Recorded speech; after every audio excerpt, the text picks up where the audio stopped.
long enough?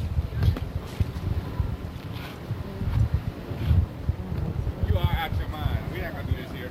Let's go down to the corner. No, we're gonna do it here. Let's go. I'm not gonna do it Come here. on, man. This is the We'll do it real fast, then we go to the corner. We'll start it here. Rolling? Okay, here we go. Okay. Okay, I'm here. I'm Billy Jam. Don't give a damn. This is the man, the true P-Dog, hip-hop, black urban gorilla, Paris. Because I ain't him. What's up? So I thought this was the perfect setting. What do you think? Bryan Street? We're on our way. Here we go. We walking. Keep an eye on my bag there. So let's talk about the new album, Paris. It's hard-hitting, and on the cover you got a picture of one of these SFPD cars, right, and a cop shot. So what was the whole idea behind that? I mean, it's ongoing. Yeah. Every time I put an album out, it's the same thing. You know, as long as police brutality continues, right, I'm gonna keep continuing making the kind of music that I make. Right. You know, so I'm not gonna change until that situation changes. Right. Let's take a quick look here. Stop for a second, because this is an incredible album cover. You worked on this with Todd, right? Right. Right. And it's also, too, it's infotainment, because you got a lot of stuff in here. We are at war, TV and media, religion, and then if this leads, this is the thing I'm talking about here, if this leads to this, then why not this? See, SFPD. So who played the dead cop? Was that Fuse? Fuse. Because he always plays the cops in the videos. Right. No, it wasn't. It wasn't Fuse. I mean, it was just staged. Right. You know what I'm saying? Staged to make a point. Right. In the name of art.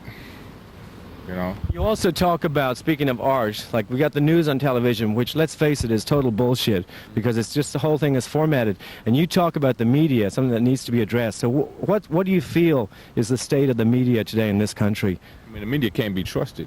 You should know that. You know, every time, especially coming from my perspective, every time I see us on TV, it's always portrayed in a negative fashion.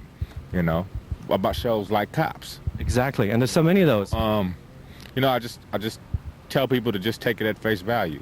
You know that everything that's on TV is a manufactured image for you to digest. Right. You know, and since we don't control it, and since historically the people that do control it have not had our best interests at heart, then you know to not buy into that.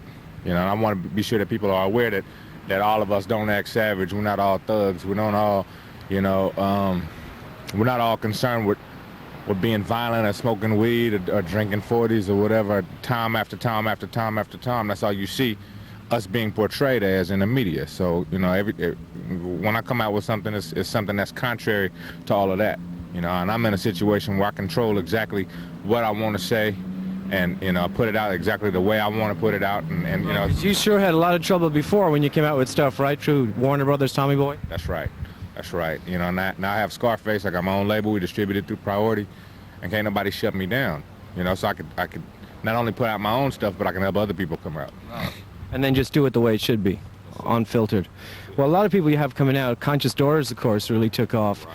And then you sort of became a producer. Usually you have these producers who become rappers later on, but you're the other way around, right? I just want to spread my wings, you know. It's a lot of stuff that I want to do that I can't necessarily do because I'm confined to this particular style, right, and this particular lyrical content, you know, and it might be some silly project that I want to work on. Obviously, I'm not going to work on it, so I get a silly artist that needs a hand, you know what I'm saying? Or it might be something that's dance-oriented, or it might be something that's, I'm not going to say dance hall, because I doubt I would produce that. You know, I only produce what I know.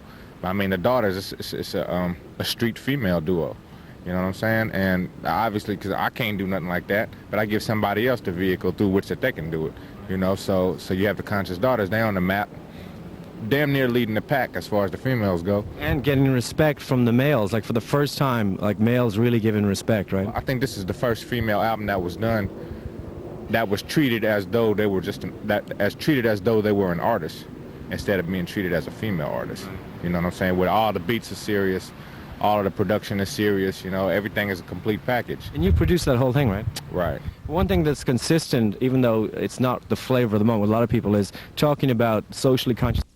For example, you know, you mentioned about the cops, top cops on TV, but also you talk about malt liquor.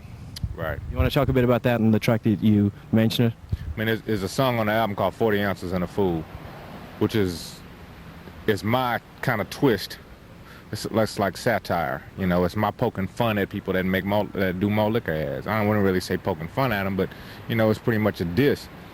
But a lot of hip hop artists, they come out and they entertain a certain level of success, and then they rush to do a malt liquor commercial, knowing full and well that alcohol devastates the community. Right. You know, so it was just a roundabout way. Instead of being preachy about it, it was a way for me to address the issue. You think that it'll have any effect? You think people go, well, maybe I shouldn't have done that St. Ides commercial? I mean, you know, a lot more people is going to hear something like, you know, Snoop or an Ice Cube record than it's going to hear me anyway.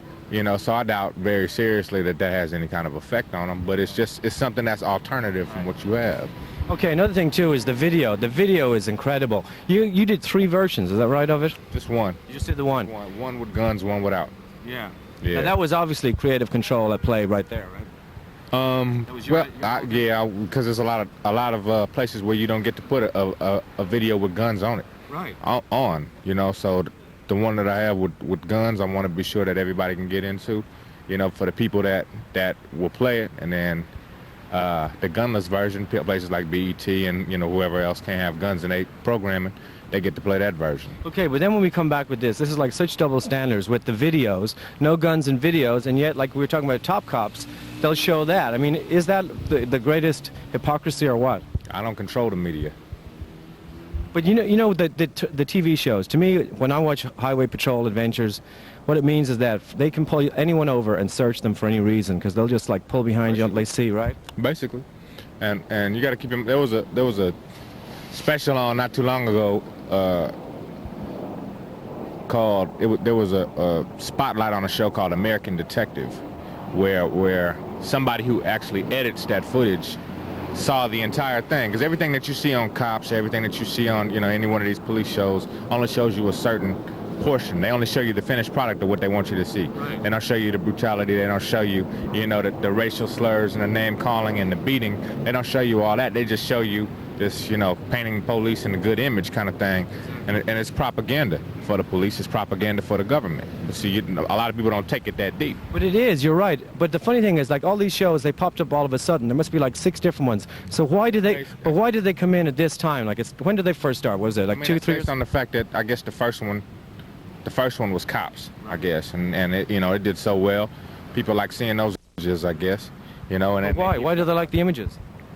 I guess they feel like it's real life, you know. And by the same token, you know, why do kids in the suburb like hip hop? Yeah. You know, because they feel like it's reality. You know, 9 times out of 10, what people perceive as reality is not reality at all. You know, is gangster hip hop really your reality? Really? You know what I'm saying? I mean, you really shot all these folks. You know what I'm saying? If you look at it as entertainment, then that's fine. If you look at it as being literal, then that's not fine.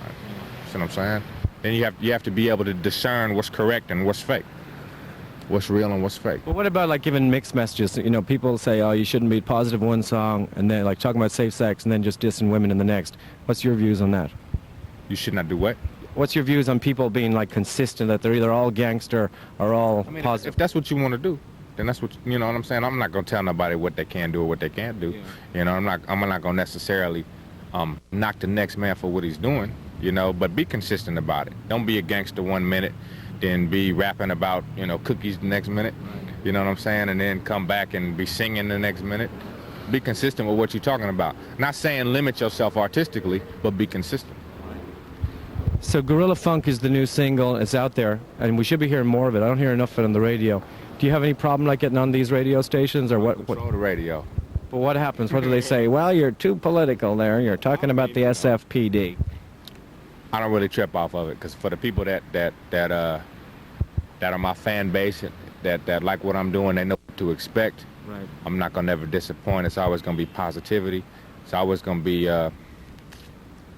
right and exact. So what's the future for Paris? More albums, production, video production? More albums, more videos, more artists. We got Conscious Daughter's new one, C-Funk's new one, 4 Deep's new one, the Old School's coming out. Coog Nut, I think he's about to come on the team. So, you know, we got a lot of things happening. Okay. Well, Billy Jam, do not give a damn, and we're going to break into this police car right now. Guerrilla Funk. Goddamn.